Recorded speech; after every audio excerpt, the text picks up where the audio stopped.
viewers, this is ERi-TV English News, broadcasting from the headquarters in the capital, Asmara. Wishing you a happy St. John's holidays, mi bersabet takhla. We'll start with the top stories for today. Blood donation to enrich blood supply of health facilities. Effort to improve the livelihoods of women in the Gashbarka region. Israel orders Gaza city evacuation ahead of new offensive. And at least 60 killed in DRC in an ISIS-linked attack. And your domestic reports. Members of the Office of President voluntarily donated 60 units of blood on 9 September to help enrich the supply of the National Blood Transfusion Service. Mr. Saara Kifla, coordinator of the program, said the objective was to save lives with their renewable blood.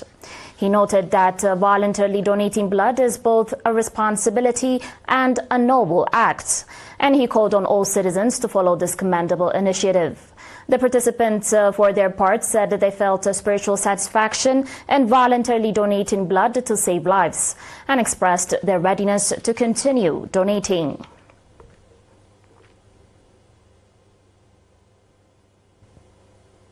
In another news, at a seminar conducted in Barantu for women workers, the National Union of Eritrean Women branch in the Gashbarka region reported that strong efforts are being exerted to improve the livelihoods of women.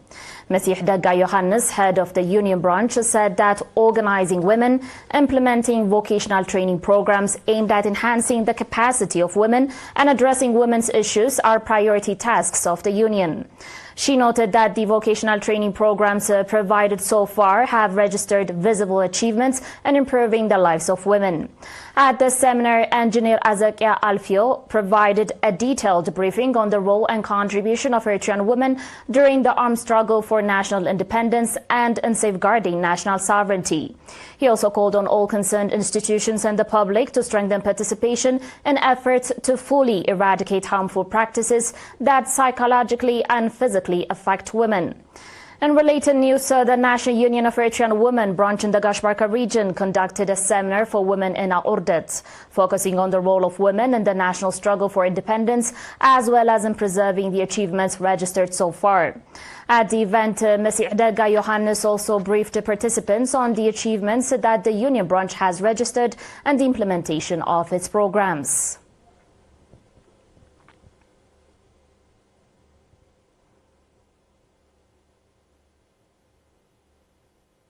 Still in your domestic reports, Eritrean nationals in Dubai and the Northern Emirates colorfully commemorated the 64th anniversary of the beginning of the armed struggle for Eritrean independence on 6 September.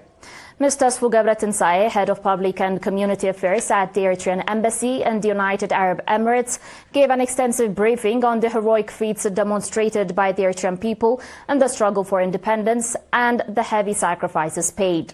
He further noted that the experience of the armed struggle was a practical example of self-determination for other peoples. Mr. Tersfu also called on nationals to strengthen their participation and contribution in national affairs. The event featured cultural and artistic programs depicting the significance of the day.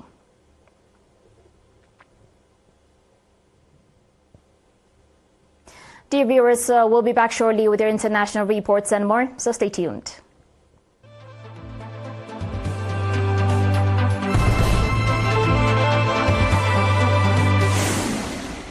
Welcome back. The Israeli military has issued a new evacuation order for Gaza City residents, signaling the start of a major offensive to seize the enclave's largest urban center, a move that threatens to deepen the humanitarian crisis and complicate stalled ceasefire efforts.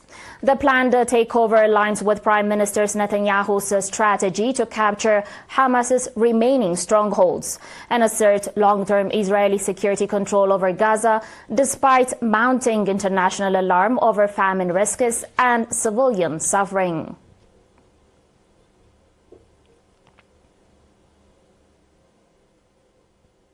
And today's final report, officials said that at least 60 people have been killed while attending a funeral in the conflict-ridden eastern region of the Democratic Republic of the Congo in an ISIS-affiliated group attack carried out by the Allied Democratic Forces, or the ADF. Further reports indicated that the majority of the victims were killed with machetes, while others were shot. The mineral-rich Kivu region has been a flashpoint for months, as the Democratic Republic of Congo and allied groups have been battling the Rwanda-backed M23 group and has dozens of armed groups operating there. The ADF has taken advantage of the volatile security situation to expand its operations.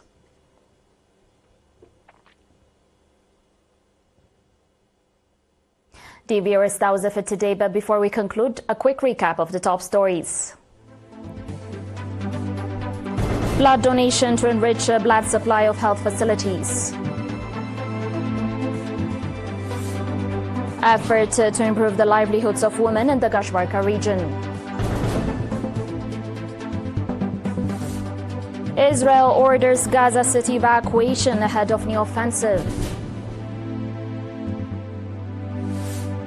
And at least 60 killed in DRC in an ISIS-linked attack. Thank you for watching, and we'll be back tomorrow with more news and developments. And again, happy holiday.